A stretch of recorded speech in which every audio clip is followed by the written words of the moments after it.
Allez, du courage, plus qu'une journée avec moi et ensuite vous avez une semaine de temps libre si c'est pas la fête.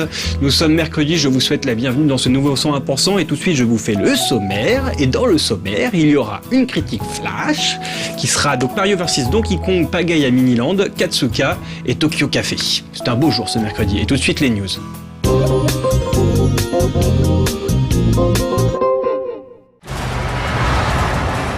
Infamous 2 se dévoile timidement dans cette nouvelle bande-annonce au style comics où Cole McGrath investit un complexe. Dans cette suite, Cole se rend à New Marais, sorte de clone de la Nouvelle-Orléans, pour défier à nouveau The Beast et se retrouver nez à nez à une milice pour le moins violente. Une trop belle occasion pour ressortir sa bonne vieille matraque électrique. Infamous 2 est prévu pour le courant de l'année 2011 en exclusivité sur PS3. That was easy. Nothing 20,000 volts couldn't handle. But walking away, I don't know. I got the feeling maybe I'd overdone it a little.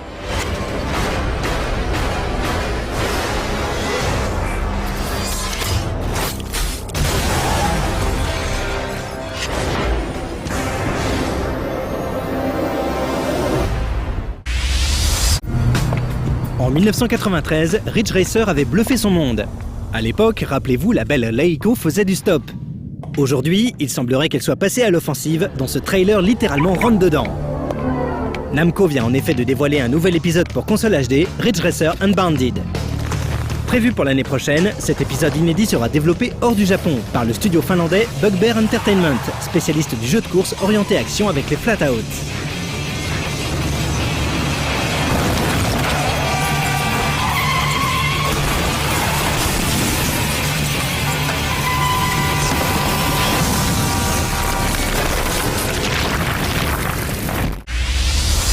Comme on l'aime bien, on reste encore un peu avec Leiko sur 3DS. Simplement intitulé Ridge Racer 3D, cet épisode est lui bien développé par Namco. Énième refonte de l'épisode original, après la version arcade, PlayStation, DS et N64, Ridge Racer 3D aura pour lui un atout de maître, l'un des premiers jeux de course disponibles sur 3DS. Ce nouveau trailer met à l'honneur les dérapages ou drift et quelques jolies passes entre bolides. Pas d'inquiétude donc, ce Ridge Racer version 3D n'a visiblement pas oublié ses origines. Un titre arcade bien nerveux, trempé dans une musique techno grisante.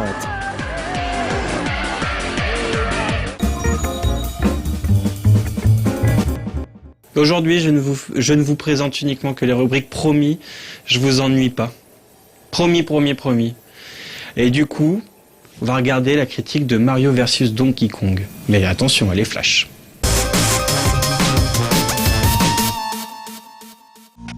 Si vous n'êtes absolument pas familier avec le principe de la série Mario vs Donkey, sachez que cette série de puzzle games a pas mal évolué au fil du temps, comme nous allons le voir tout de suite. Pour les autres amateurs de puzzle games ou Mario's Addict sous toutes ses formes, la série Mario vs Donkey n'a sans doute plus aucun secret. Apparue en 2004 sur GBA, elle redonnait vie au conflit latent entre Mario et Donkey, l'objectif étant de récupérer les mini-jouets à l'effigie de Mario, les mini-Mario subtilisés par le grand singe. Mario ne renonçait pas encore à son background plateforme puisqu'on le dirigeait alors directement. Il était ainsi possible de sauter et de réaliser divers mouvements acrobatiques, comme tournoyer sur des barres pour se propulser plus haut. Cadeaux à collecter, clés à transporter pour ouvrir la porte de sortie fermée à double tour, et bien sûr le mini Mario enfermé dans sa bulle, tels étaient les éléments à ramasser avant d'affronter Donkey à la fin de chaque monde. Dans des niveaux spécifiques, Mario se voyait néanmoins accompagné des mini Mario collectés qui le suivaient en file indienne et devaient être menés sains et saufs jusqu'au coffre à jouets. Avec sa suite sur DS, Mario vs Donkey Kong 2, March of the Minis, Mario passe au second plan pour laisser la vedette aux mini. À l'aide du stylet, il est désormais possible d'interagir avec les éléments du niveau afin de mener les mini Mario jusqu'à la sortie. Si ces derniers avancent automatiquement, il est toutefois possible de les diriger à gauche ou à droite, de sauter, d'emprunter un tuyau ou de grimper aux échelles, toujours avec le stylet. Un mode de création de niveau fait également son apparition, tout comme Pauline, l'héroïne du Donkey Kong original, une nouvelle fois enlevée par un Donkey jaloux comme un pou. Enfin, c'est en 2009 que Mario vs Donkey Kong Minis March Again fait son apparition sur le DSiWare. Ce volet téléchargeable modifie une nouvelle fois le gameplay de la série pour se rapprocher encore un peu d'un Lemmings. Désormais, il n'est plus possible d'interagir directement sur les minis, mais uniquement sur les éléments du décor. Ce qui est également le cas de ce tout nouveau volet de la série, le 4e donc, nommé Mario vs Donkey Kong Pagaille Miniland. Donkey débarque à l'inauguration du parc d'attractions Miniland, alors que Mario et surtout Pauline distribuent des mini-jouets à son effigie. Manque de bol, lorsque notre amoureux transi débarque, il n'y en a plus. Résultat, fidèle à la tradition, il se barre avec la vraie Pauline sur l'épaule.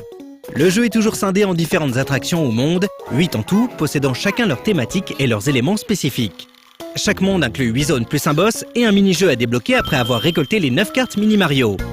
Outre la carte Mini Mario, un jeton M ainsi que des pièces de différentes valeurs peuvent être ramassées. Ces bonus, ainsi que le temps consommé pour finir un niveau, déterminent l'obtention ou non du trophée final.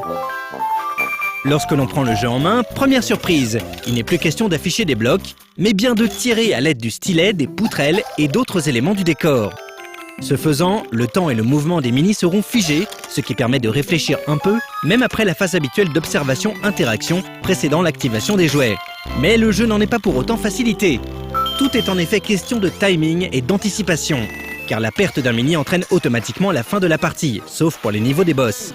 Tandis qu'une fois la porte de sortie ouverte, un compte à rebours se déclenche avant qu'elle ne se referme. Il convient en outre, dans les niveaux nécessitant l'utilisation d'une clé pour ouvrir la sortie, de faire en sorte que le mini détenant la clé soit en tête de file. Une tonne de petites subtilités viennent ainsi compliquer la tâche du joueur et l'oblige à bien employer les éléments mis à sa disposition pour créer le meilleur parcours possible et ainsi perdre un minimum de temps. Poutrelles, tremplins, échelles, tapis roulants, tuyaux, canons rotatifs, la difficulté augmente au fur et à mesure des moyens mis à la disposition du joueur, les combinaisons possibles étant alors démultipliées. En outre, ces éléments sont bien sûr limités en nombre ou en taille, ce qui oblige le joueur à désactiver un tremplin par exemple avant de pouvoir l'utiliser ailleurs. Parfois, certains éléments, comme les poutrelles, devront même être ramassés dans les niveaux avant de pouvoir être utilisés. Pour les joueurs novices, il est possible à tout moment de mettre le jeu en pause afin d'obtenir des informations sur les différentes composantes d'un niveau, simplement en cliquant dessus. Le mini-guide, un habitué des productions Nintendo désormais, fera également son apparition pour finir à votre place un niveau sur lequel vous bloquez. Ce faisant, vous pourrez avancer dans la partie mais sans récolter aucun des bonus du niveau. Enfin, les Mini Mario seront parfois accompagnés de Mini Peach et autres Mini Toad, qu'il faudra parvenir à mener à leur sortie respective. Les niveaux Donkey Kong, qui concluent chaque attraction, nécessitent quant à eux l'activation de dispositifs particuliers, comme des interrupteurs électriques par exemple, ou des bombes. Quant au niveau mini-jeu, ils vous demanderont de faire glisser à l'aide de poutrelles les différents minis sortant des tuyaux situés en haut de l'écran, vers leur coffre à jouets correspondant. L'objectif sera d'obtenir le maximum de points dans le temps imparti, des multiplicateurs de points étant attribués à certains coffres. En termes de rejouabilité, ce Mario vs Donkey Pagaille à Miniland est tout simplement exceptionnel. Non seulement vous serez amené à débloquer des niveaux spéciaux dans le monde S ou kiosque arc-en-ciel, ainsi que des niveaux experts dans le monde E, mais également un combat final contre Donkey, sans oublier le mode plus. Une fois le jeu terminé, vous pourrez en effet revisiter chaque monde et chaque niveau avec cette fois des minis à rentrer dans un ordre précis, ce qui complique grandement les choses. Petit bijou d'accessibilité, ce jeu bénéficie en outre d'une réalisation soignée et surtout d'un sound design incroyable, chaque action du joueur étant ponctuée d'un son facilitant sa lecture du niveau. Les musiques ne sont pas en reste et les amateurs de Donkey Kong Country seront ravis de prêter l'oreille aux réorchestrations des thèmes mythiques du jeu de plateforme récemment adapté sur Wii. Complexe tout en restant simple, ce casse-tête est une vraie petite merveille. Un titre incontournable, bénéficiant qui plus est d'un mode construction aussi accessible que le reste du jeu.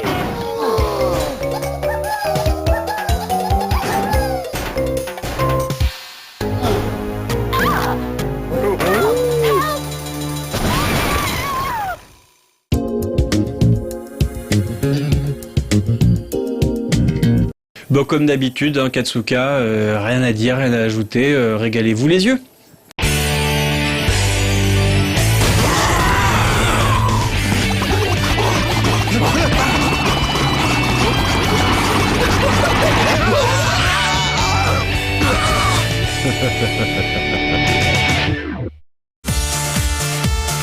Salut à tous. Aujourd'hui dans Katsuka, il y aura des histoires de chasse et de bonhommes dans l'espace. Mais avant ça, les news.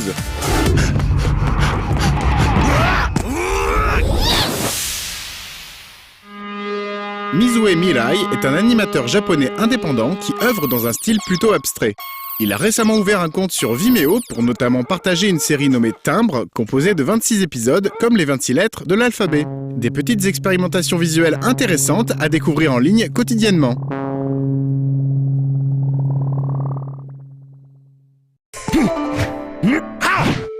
Si vous êtes sur le festival Japan Expo Sud fin février à Marseille, ne ratez pas l'exposition Hommage à Kon Satoshi.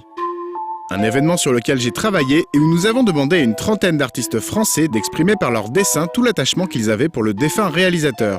Plus d'informations sur japan-expo-sud.com.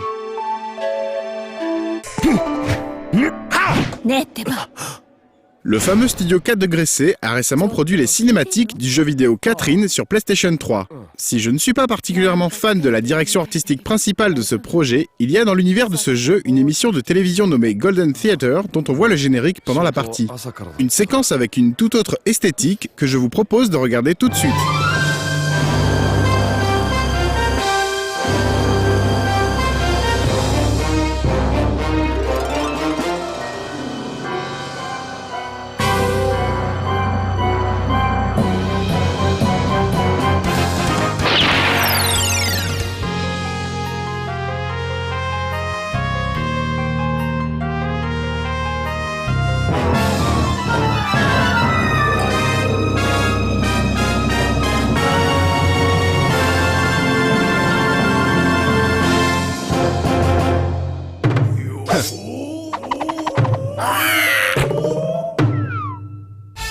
Meatbuck est un court-métrage réalisé par Denis Bouillet, Yann Depréval, Vincent Essoussa et Laurent Monéron. Un petit film d'action en 3D super léché dont le style est assez proche de Salesman Pete que j'avais déjà diffusé. Et pour cause, les deux équipes sont une bande de potes issus de l'école Supinfocom. L'histoire tourne ici autour de Buck, un ado avec une tête de cerf et on y retrouve même un steak imaginaire.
Malcolm Sutherland est un artiste indépendant basé à Montréal où il réalise de nombreux courts-métrages, voire même quelques BD à ses heures.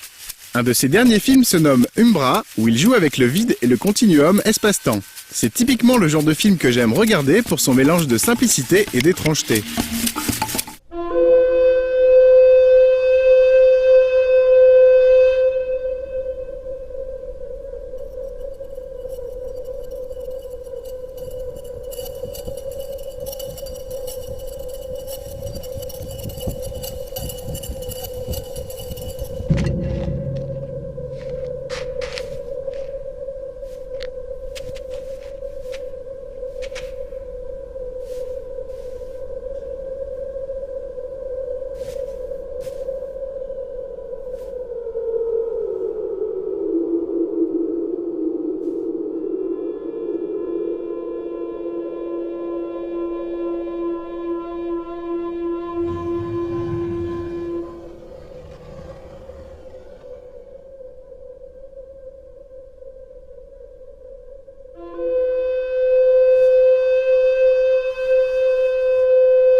Voili voilou, à dans 15 jours.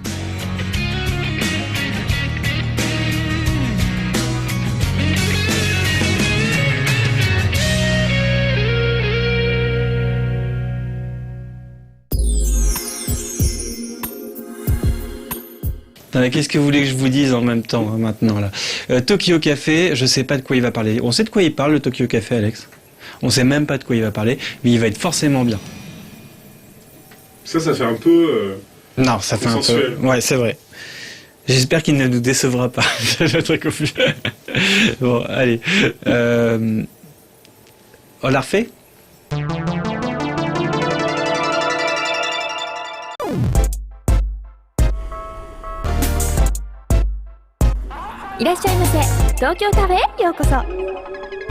Alors, qu'est-ce que ce sera aujourd'hui? 何言ってるもんですね。鈴鹿、私今日はパリのキュロットというお店の前に来ています。さあ、このキュロットの中で一体何が行われているのか、鈴鹿チェック。キュロットさんの前にですね、すでになんかもう原宿系の格好をした方々がいらっしゃっていますけれども、さあ、みんなも早速お店の方に見てみましょう。もうね、ショーウィンドウがなんか可愛いの。これでもうどんなお店か分かっちゃったかな？何を売ってるんですか？何を中心に？デッドストックのアクセサリーですね。フランスで見つけた。で、たまに日本の雑貨とかも扱ってます。今日は一体何が？今日はですね、6% ドキドキという原宿のブランドの方を迎えて、エクスポジションということでベルニサージです。デザイナーの増田セバスチャンさんを発見したので捕まえたいと思います。鈴鹿キャッチ、こんばんは。はい、こんばんは。はい。自己紹介お願いします。はい、6% ドキドキのディレクターをやってます増田セバスチャンと申します。あれですか、セバスチャンさんがデザインもされてらっしゃるんですか？はい。はい、僕が全部やってます。例えばちなみにこの彼女たちを紹介してください。はい、彼女たちはショップガールって、日本で呼んでるんですけども、お店のコンセプトを彼女たちが体現するメッセンジャー的な役割として、お店で毎日働いてます。はい。自己紹介。はい、6% ドキドキショップガールのゆかです。よろしくお願いします。ゆかさんの今日のポイントはどこでしょうか？ポイントですか？ポイントはレインボーですかね。はい。メガニさんの今日のファッションポイントを教えてください。今日はワールドツアーアイテムのドキドキというリンクと T シャツをお揃いできたところで、はい、ありがとうございます。今ワールドツアーって聞いたんですけど、一体何でしょうか？ですね、日本の可愛いっていうカルチャーを持って、世界中に、普及するために、世界各都市をこうやって彼女たちと一緒に回ってるんです。セバスチャンさんのこれは自信があるなってアイテムをちょっと紹介してください。そうですね、やっぱりこの革命という、バッジですね。これは2000年に僕がデザインしたんですけども、この革命を考えた時にはいつもこの日常生活、普通の生活の中からちょっと抜け出すのはやっぱり大変だなということで、それをいつもここ胸につけることによっていつも心に革命をっていうコンセプトでこういった商品を考えました。レボリューションもフランス人って言ったらもう革命ですからね。フランス革命といえばもうこれ革命バッジみんなもつけて。そうですね、本当につけてます、街の人たちは。はい。あなたもつけてみて。ありがとうピアスですね。ありがとうピアスですね。はいはいはい、これはやっぱり日本人が読むとすぐ読めるんですけども、海外の人、フランスの人とかはこれを読めないんですよ。でこうやって歩いてると街中でこれなんて読むのって言った時にありがとう、メルシーって言った時に、コミュニケーションが生まれる。Bonsoir. Ça va? Oui. Alors, tu es fan de 6% Doki Doki? Oui. Pourquoi? c'est original, ça change, puis franchement j'adore leur façon de s'habiller, leur imprimer. En plus c'est une marque qui se voit pas beaucoup, donc... 革命レボリューション。ここにエッフェル塔がいるんですけども、こう日本文化に席巻されてるエッフェル塔、パリ、フランスっていうイメージでちょっとディスプレイしてみました。これを撮ろうとしたんですよ、実は。これですね、これが原宿にあるお店。原宿？日本にもお店があるの？私行かなきゃ。ちょっと行ってきます。ブブネコンブブネ。